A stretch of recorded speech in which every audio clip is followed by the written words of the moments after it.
Hello, and welcome to another episode of Tell Great Stories, the podcast that looks back at some of Unbound Theatre's past projects and productions. For this episode, we are discussing Funny Voices, which was performed in May this year, 2021, as the reopening production at the Limelight Theatre at Unbound's home, Queen's Park Arts Centre. Later on, we'll be chatting to the cast, which I was lucky enough to be a part of. But to begin with, we're going to talk to two creatives who worked on the show behind the scenes. So over to them to introduce themselves. Hello, I'm Dario, and I was the writer and director of the show. Hello, I'm Matt, and I was a sound designer and composer arranger for the production. Right, thank you very much, and welcome the pair of you. Right. So, Dario, what motivated you to create a character from the world of music hall style theatre? Was it based on someone you knew, or was there something that made an impression of you? What was the inspiration to write the play? Well, Joyce isn't based on someone I knew particularly, because I'm not that old. I just feel I should point that out. She, just to be clear, she sort of comes... Sounds like someone who's old would say that. Yeah, I'm only 67. No, Joyce comes from a sort of a long-standing fascination for stories about storytellers, really. I'm a sucker for documentaries about famous actors or writers or directors. And I like watching or reading stuff, behind the scenes stuff as well. So I've accrued a fair bit of knowledge over the years about performers of Joyce's era. And I find them really fascinating because their careers span such an influential part of the history of comedy and entertainment in Britain. They kind of came in at the tail end of music hall and variety through the golden age of radio and British film and the Ealing comedies and that sort of thing, and then into the early sitcoms like Hancock. But a lot of them tend to get pigeonholed for just sort of one aspect of their career. So someone like Hattie Jakes, who is one of the influences and inspirations for Joyce, she was the most brilliant actress, really versatile, but sort of only gets recognised for the Carry On films. And I was going to say, I immediately thought of Carry On films as soon as you said her name. And she is brilliant in them. Those are really well cast. You can say what you like about the Carry Ons, and perhaps should, given some of the content, but they're always really well performed. But she's one of those actors, a bit like Kenneth Williams, who had such an eclectic career outside of those films, but no one ever really talks about that aspect of them. So they're slightly misremembered, I think. And I suppose sort of the notion of wanting to tell the story of that generation of actors and get inside their heads a little bit was always an idea waiting to get out because I'd watched so much about them. And the trigger that set off Joyce's sort of story in particular was there's a quote about Peter Cook, who's obviously a slightly younger generation than Joyce, but he was reported to have said, when he was asked about his need for therapy, that he'd been playing other people for so long he'd forgotten who he was himself. And sort of from there, Joyce grew, really. Oh, interesting.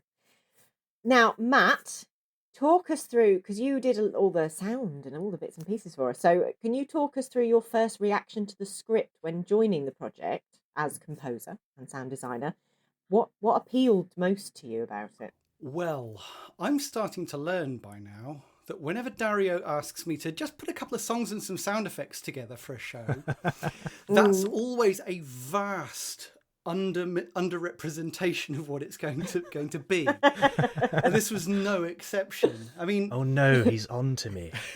Yeah, well, the thing is, I'd got into the sort of music hall kind of genre when we did The Snow Queen. Was largely in that sort of theme, and I'd done another one for Inspector Murder, so I kind of looked over the script and went, okay, a couple of songs, those are okay.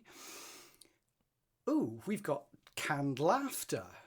I've never done canned laughter before, and it's a proper production where every couple of seconds somebody's got to go ooh, ah, ha ha, oh, yeah. But I have to say the thing that really got me was this idea that there was some kind of noise that was gonna come in and out, and it would be sort of built into the way everything else was happening.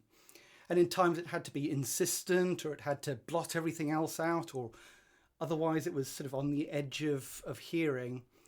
And I'm a big fan of using sound to create atmosphere, because you can put people on edge, you can tell a bit of a story, you can make a place warm or cold just by the sound. And it really seemed like the sound was going to be integral to this. And it would really sort of give a window into what was happening in Joyce's head. And, quite apart from anything, I really enjoy anything where I don't have to be strictly realistic and I can start making noise. And of course, I got to make a huge thump and a bang at the end, so that's always a plus. So nice, combination of creative and then just loud noises at the end. Is that the plan? Yeah, always just make it louder, grittier, and grander. Dario, what was the thinking behind reopening the Limelight Theatre with funny voices? I think in my head I always wanted Unbound to reopen the Limelight because we were the last group to perform there before the first lockdown with 3 Tall Women, our production of that. So it seemed appropriate that we kind of bookended the closure, I think. And Unbound had been really important to Queen's Park during the lockdowns. Sort of 90% of the content that was created was through Unbound projects. So it was kind of justified that we got to be there to, the big fanfare that we were back. I mean, Funny Voices wasn't written to be the reopening show, I have to say. It was written because it was one of those ideas that had percolated for long enough that it just felt like the right time to write it. So the original plan, I think I'm right in saying, was that we thought we'd do this as a live stream some point before theatres could reopen, and we'd stream it online, and then we'd put on a kind of review for the big reopening with a huge cast so that everyone could come back. And then 2 things changed the idea, really, or the plan. One was it became apparent that a huge cast was never going to work in terms of being COVID secure and risk averse. So we had to change tack there. And then secondly, I think the more we worked on Funny Voices as a company, the more we all felt like this needs to be performed with an audience, there in the room. And it's fitting, really. I think given the play says quite a bit about the relationship between performers and audiences, it kind of thematically fits as the comeback show. And also, if I'm honest, I think given how central Erika was to a lot of the content we created during lockdown, or the lockdowns, plural, and given she has a lifelong link with the venue, with the Limelight Theatre, it was only right that she be there front and centre when we reopened. So yeah, it wasn't the original plan, but I think the longer we went on prepping it, the more it felt right. Matt, how do you build up a soundscape or sound effects for a show? I mean, how many raw elements do you draw on for some of the unusual sounds that we have? Well, nobody look at Matt's search history. Yeah, we went through this when we did Far Away, and I started looking up Screaming Rabbits. But the thing is that, yeah, still one of my finest pieces. But the thing is, if you beyond all the creative weird noises, it's really no surprise for anyone who knows me. I start with a spreadsheet. I mean, I think Funny Voices ended up with something like 65 different sound cues. Wow. And, you really have to lay them all out in front of you and work out how many of them you can get away with reusing, what you absolutely have to create from scratch, and, kind of looking at the scale of it. I mean, I usually start by doing the music because that's the bit that takes me ages. I'm very much more a composer than a musician, so quite a lot of what you hear is done note by note till it's right. But then the sound effects can be quite a lot of fun. And yeah, I don't really have a lot of limits on where I can get them from. I've built up a library over the last few years of sound effects, but they all tend to be fairly generic. And odd things like audience noise is surprisingly hard to do right, because you can't just fade it up and fade it out, because it doesn't sound natural when you do that. And of course, it's very hard to find audience noise starting and stopping without somebody talking over the top or the end of a music or whatever else. So, apart from the generic cheers and yays and ahs, how hard is it to find a clean sample of an audience convincingly going, ooh, because they all sound like, ooh, ooh, oh. And there's one of the pieces, it's where there's a crowd and they all cheering on, don't tell him indoors. Well, that's me in 10 different voices go, don't tell him indoors. Don't tell him indoors. Oh, really? Yeah, that's just me layering the whole thing over and over, because how else am I going to do it? Yeah. But I mean, there's so many tools. I mean, the noise itself is made up of about 3 different sounds, and they're all synthesized together. So when you change pitch, they all start phasing out of time. Yeah, the tin bath is actually a drum sample of a gong that's slowed down and chopped up. There may actually be a defibrillator somewhere in there. But yeah, it's all about having an ear for what you can get away with, in a way. It's very easy to get away with things if you've got an audience murmuring in the background. But, you've also got to be able to break down the sound into the components. And then, of course, you've got to assemble all this into something that an operator can use. And that was a major challenge because of how everything had to blend and happen very rapidly. But I was incredibly impressed at how well it all synced up, with the lights and the sound and everything else when I actually saw it. Oh, brilliant. Now, Dario, a nice segue here into talking about the syncing up. So working with Stefan Medhurst, our lighting and sound technician, to design the show, the sort of what Matt was saying about the lights and various different cues and things. So how does the process work? And how was it working with pyrotechnics for the first time as well? Well, I didn't get to play with the pyrotechnics, which I thought was quite disappointing. Stefan was very professional and wouldn't let me have the keys to the box she used to fire them, which probably sums up our professional working relationship quite well, actually. Did you threaten to fire him? Pyro pun. I mean, it was brilliant. They were a really good addition to the final scene, the pyrotechnics, where spoiler alert, Joyce dies on stage during a performance. So you've had this, as Matt said, this noise which kind of permeates through the show. It keeps coming in and out, and we eventually realise it's a defibrillator, and it shocks her at the end of the performance. And you have this huge moment, this great crash of sound and lights, and then the pyrotechnics go off. But they weren't part of the original plan. It was just going to be the lights and sound, and Erika obviously on stage giving a hell of a performance. But as we were putting it together, we thought, actually, do you know what? That's sort of like the cherry on the icing of the cake, because it gives it a nice added sense of shock. And I don't think anyone was quite expecting it, even though we did have to put up signs because you're legally obliged to tell people. But luckily, people never bother to read these signs. We put them everywhere on doors and windows and everything, and no one reads them. So people were genuinely shocked when it happened, which was fantastic. Oh, I mean, I even thought it was. I see a sign and I just assumed it was a strobe. Yes. Nobody expects explosions. No, actual pyros. And it was set up to look as though 2 of the lighting units had blown, which I'm sure people could have believed if they knew the Limelight very well. But we don't usually use pyros, to be honest. It's usually expense, because Queen's Park doesn't have the kind of budgets that will allow for them. But I think because nowhere had been ordering them for 14 months because everywhere had shut down, they were on sale. So we could afford a whole load of them, and a good thing too. So yeah, that was good fun. And so the audience reaction was really brilliant because they weren't expecting it. Working with Stefan, I mean, we've been working together for the best part of a decade now. He was the technician on the first show I ever did at Queen's Park before Unbound came to be. I was a stage manager, and he was the techie. So we've worked on dozens of shows, and it's brilliant working with him. It really is. Don't tell him I said that, obviously. The process of working together is really collaborative, actually. So I go through the script and work out all the different lighting states that I need and what specials I need, like the spotlights, or in this case, there were quite a few lights that flashed at certain points when Joyce was having a slightly out-of-body experience. And then I also figure out a colour scheme.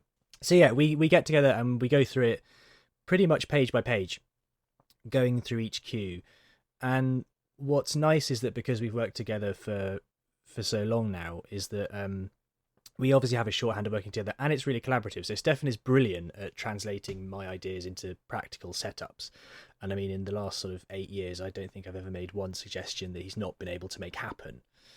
So that is obviously great as a director, but also he brings a lot of his own ideas to it and elevates whatever you're doing. So he can bring his own creativity to it, and that's fun, because actually just sort of dictating it to someone is kind of boring. And he's one of the unsung heroes of Unbound, really, and Queen's Park in general. Very much like his brother Andrew and his dad Raymond. They're like the tech firm. So I dread to think where we'd be without them, really, as technicians. I'm sure the building would probably fall down. So that's kind of how we did with the lighting. It's a very organic process. The sound Matt had mixed and gotten ready for us on a MacBook on a program called QLab. So that just kind of came across, and Stefan had a very fully marked up text script, which is very unusual, because normally he just gets me, I give him a script that I've sort of scribbled on, whereas this was all formatted and everything. So Matt had done a lot of the work, and then it was just building that up, really, and working through the script and figuring out where we needed to bring in all the cues. So I mean, it was, although it's a much shorter play than the stuff we normally do, it is technically pretty challenging, because, as Matt said, the sound layers up. It's not simply a case of hitting one cue and letting it play out, particularly in that ending sequence where you have all of Joyce's, all of her funny voices coming in, and there's a sort of drone noise it's building, like in a sort of orchestral sort of, it's like a sort of rumble, isn't it, that builds up to this almighty final crash. And the lights are all going nuts, and then you got pyrotechnics and everyone shouting. So it took quite a long time. The tech rehearsal was probably longer than I think we thought it was going to be, but the results hopefully speak for themselves. Yeah, and certainly from my side, I knew that if I delivered it to him in a format that he was familiar with, he'd be able to work with it and make any changes that were needed. So all I had to do was deliver the piece and come and watch. Yes, it was the shoebox arrived. It was very good. All the technology was in a shoebox. A very Queen's Park solution. Anytime. Right, well, after a quick game of musical chairs, I am going to take over hosting duties for the next part of the episode. So, Dario's still with us. We're joined by two members of the cast who will now introduce themselves. Hello, I'm Erika, and I played Jolly Joyce Burrows. Hello, I am still Katie, and I played less jolly Tilly Burrows. Awesome. Good to have you with us.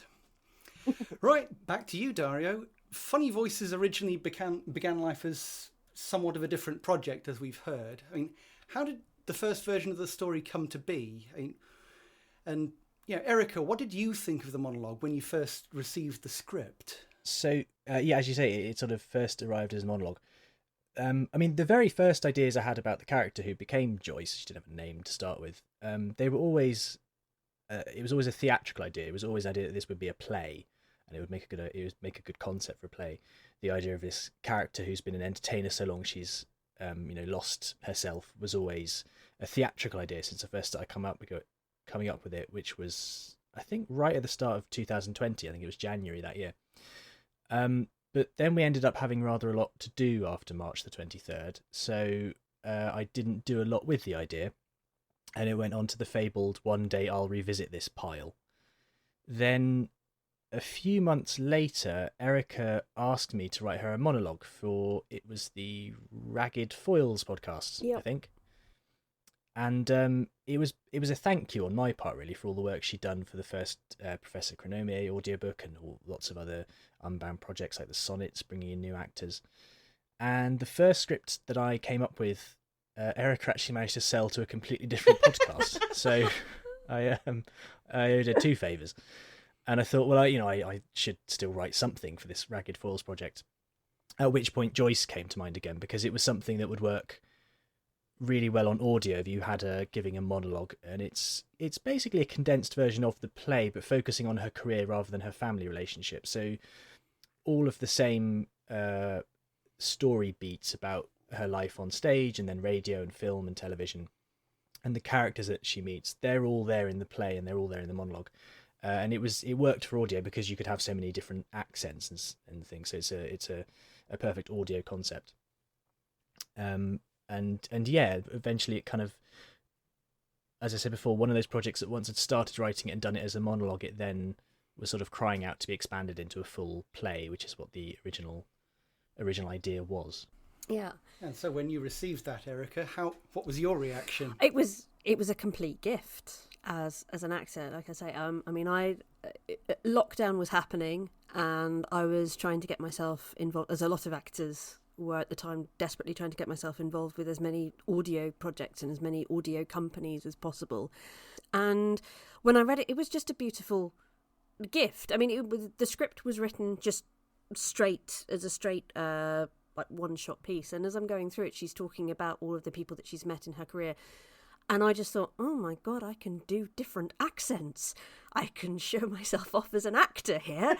and the fact that she was old to start with, and there was no direction. There was nothing in the script as to what the sound of these voices were, and quite often I get asked, how do you pick, because I'm known for doing different voices for different audio shows, and I get asked a lot, say, well, how do you pick the right voice for the right character? And I said, well, the clues are always going to be there in the script, and reading the monologue. I think I remember in the very, very first line, it says, hello, is this thing on? And it says, I've been asked to do something for this podcatch thing. And it just naturally sort of came out when I was reading. It says, oh, is this thing on? Hello, testing. Oh, right. Well, I've been asked to record this for some sort of podcatch thing. I'm not really sure. Young American chaps asked me. And from there it just sort of developed. And then with each character that was brought in, it was like, right, I've got to do another voice. Because immediately she starts talking about the director who's asked her to do this podcast thing, the interview. So then it was an American voice, and then it goes through all the different people. And then I think it was something that the film director that she works with, again, there wasn't any detail about him, only the fact that he was known as the Rocket. And I made him Scottish. Because it was like, right, so come on, like, get this moving together. We've got to get the horses. And he's kind of quite irate director. And then when I got the full script, he's actually given a name. And I was rather happy that Dario had made him Scottish. He was called Arthur McPhis. I don't think his name was mentioned in the original. I don't think his name was mentioned in the original monologue. It probably is now, and I've got that completely wrong. But when I first got it, it was just literally just a huge gift. And I read it, and I went, "Oh my God, Dario, thank you so much." And I had immense fun recording it, and then it got released, and then I didn't really think anything of it until much later. And Dario said, "It's a play. Do you want to do it?" And it was like, Break out the coloured markers. You've got a full script. Oh God, yes. They were. My script was colour coded with different voices. Honestly, that's brilliant. So, on the other side of the play, Katie, you played Tilly, and she sometimes feels like the antagonist in the early scenes, but ultimately she carries a lot of the emotional sort of punch of the play. What appealed to you most about playing her, and how do you balance a character like that whom the audience have to change their minds about over the course of the play? Well, I think it helped that she's a very well written character, I would say. Even reading it for the first time, the first few lines you get from her, she seems a little bit dismissive of her mum. She keeps talking about, have you been paid for this? Have you been paid for that? She seems very money orientated all the time. A little bit bossy here and there, telling her what to do, a little bit, oh God, she's at it again. But then carrying on reading the play and sort of hearing what the other characters say, and then how she interacts with her mum later, you do kind of soften to her, I think. There's always a little element of bias, I think, when you're playing someone. You do always want to find a little connection to them. You do feel a little bit protective of them. And you probably give them a bit more leeway than you would do if it was just a normal person. So there is that element anyway, where you do you want to make sure that you protect them and you want to show them in a nice way.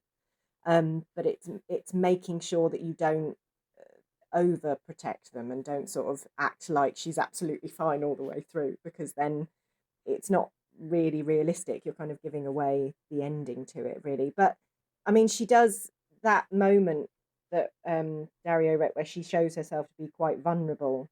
I think people generally connect with that in someone. You can sort of be dead against a character, and then you see them let their guard down for a minute and be a bit vulnerable, and people tend to warm to them at that point.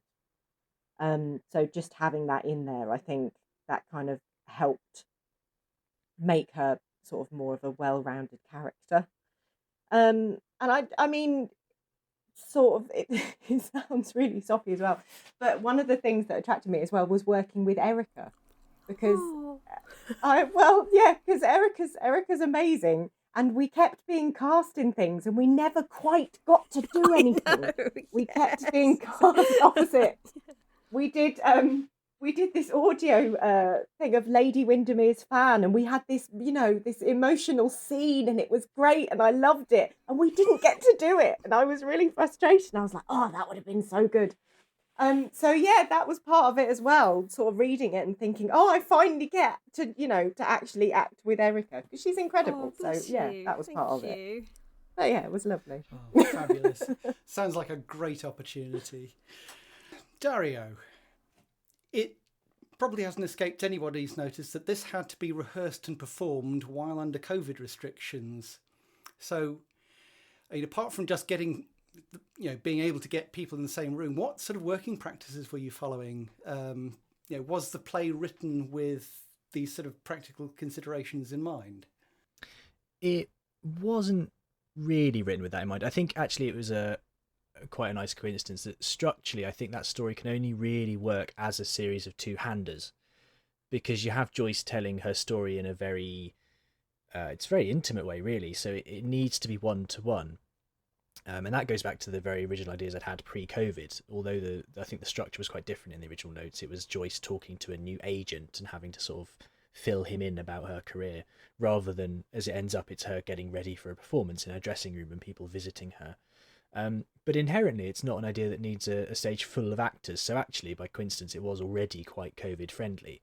I think the only thing we substantially changed was a scene where you have three characters, including Joyce, fighting over a microphone in a radio studio. And if you go and look at photos, or occasionally there are bits of film of shows like the Navy Lark or the Goon Show or Round the Horn, they were often actors all crammed around one microphone and basically trying to elbow each other out of the way. That wasn't terribly COVID friendly, so we changed that to be they were struggling over two microphones, so two actors had a microphone each and Joyce just had to bounce between the two, and that was a bit safer.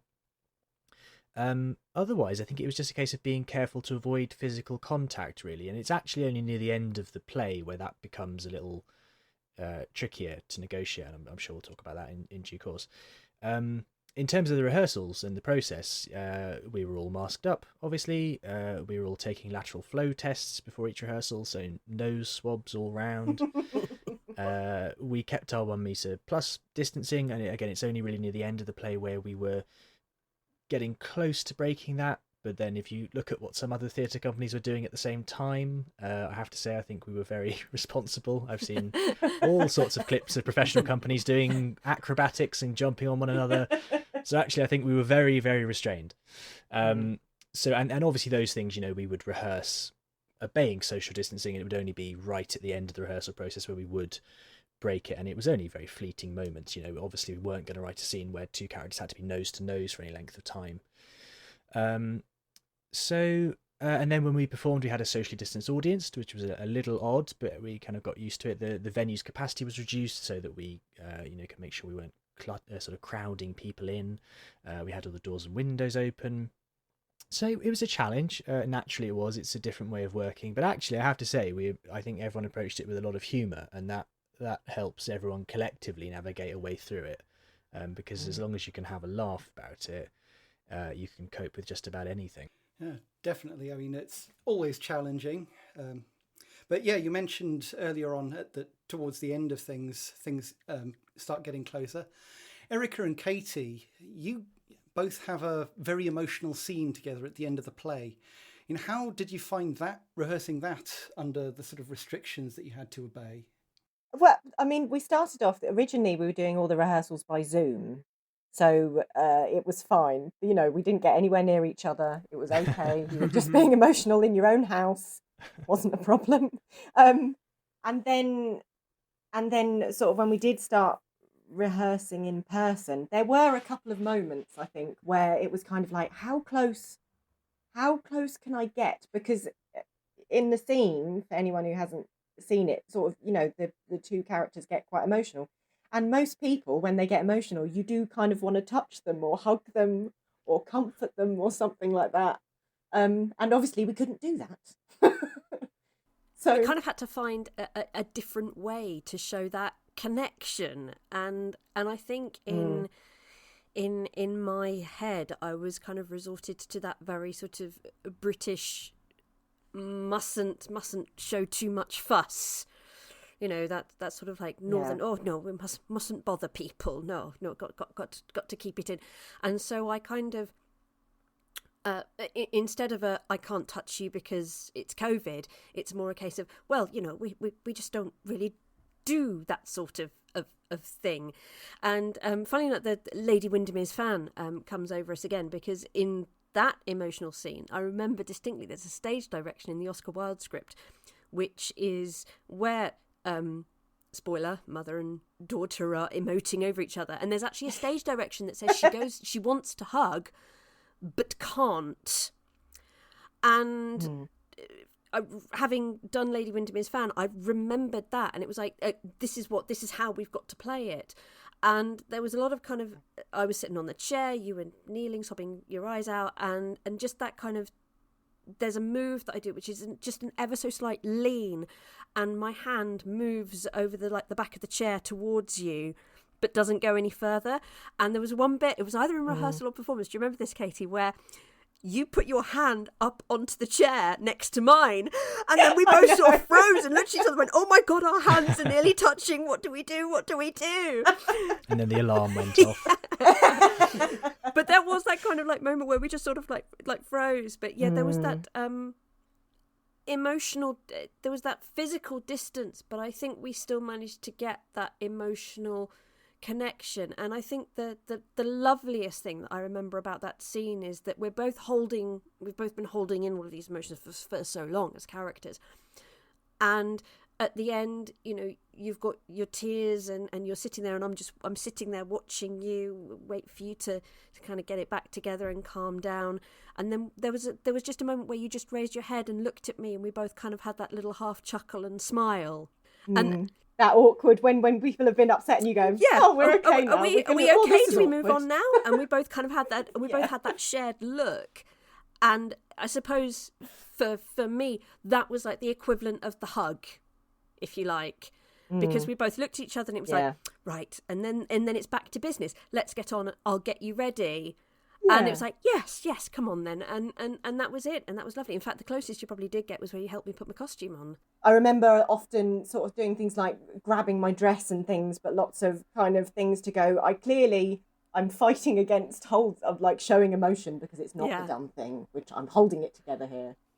I'm not going to get emotional. And then there's one of the production photos that just captures it beautifully, because I can see I'm doing my lean, because there's a point where we're talking about the tape recorder and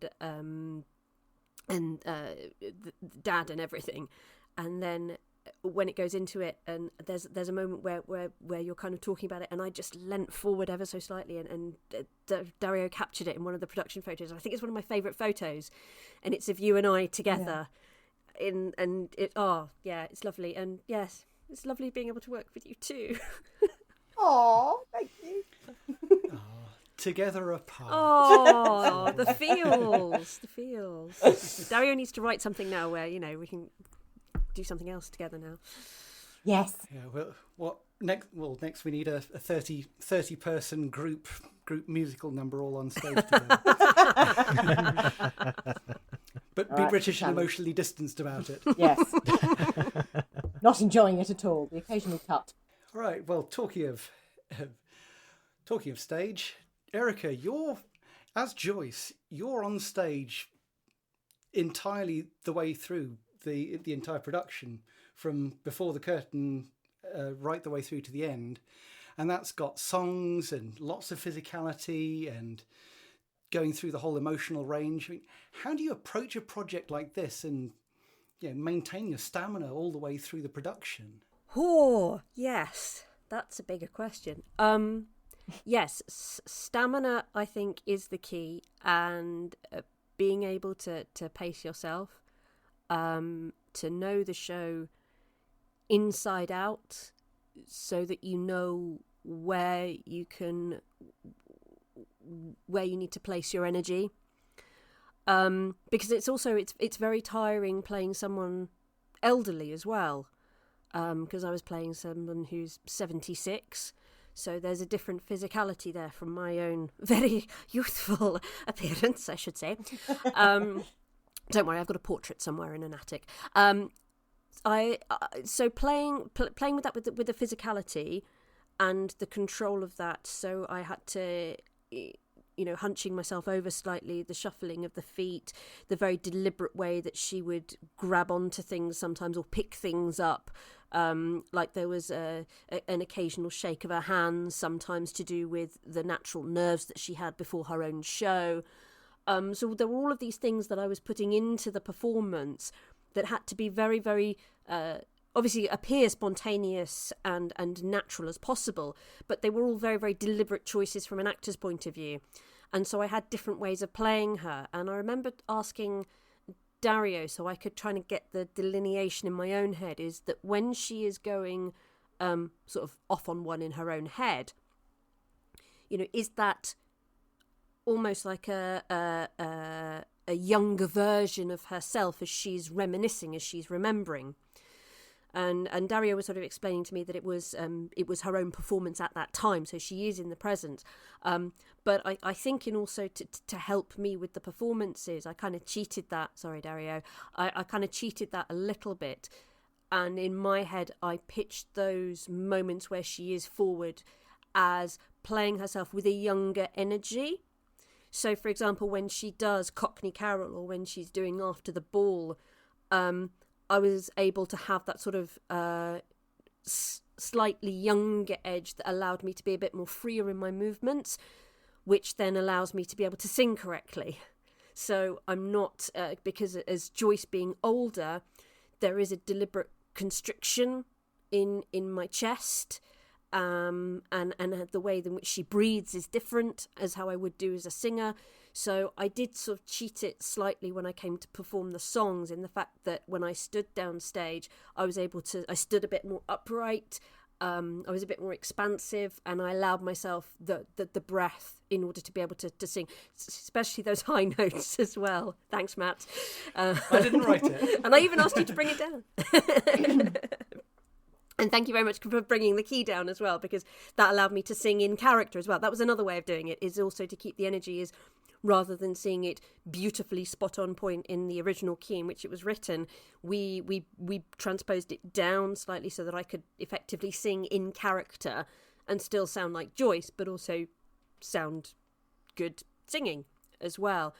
For the physicality, I think, as Dario mentioned, it was the bit with the microphones that was the most physical. And again, I played, because that was a dream sequence entirely, I played her as that age. So the first bit is me running around looking for my script. And also I wanted to show the audience that this is something different as well. And a way of doing that is, again, by physicality. So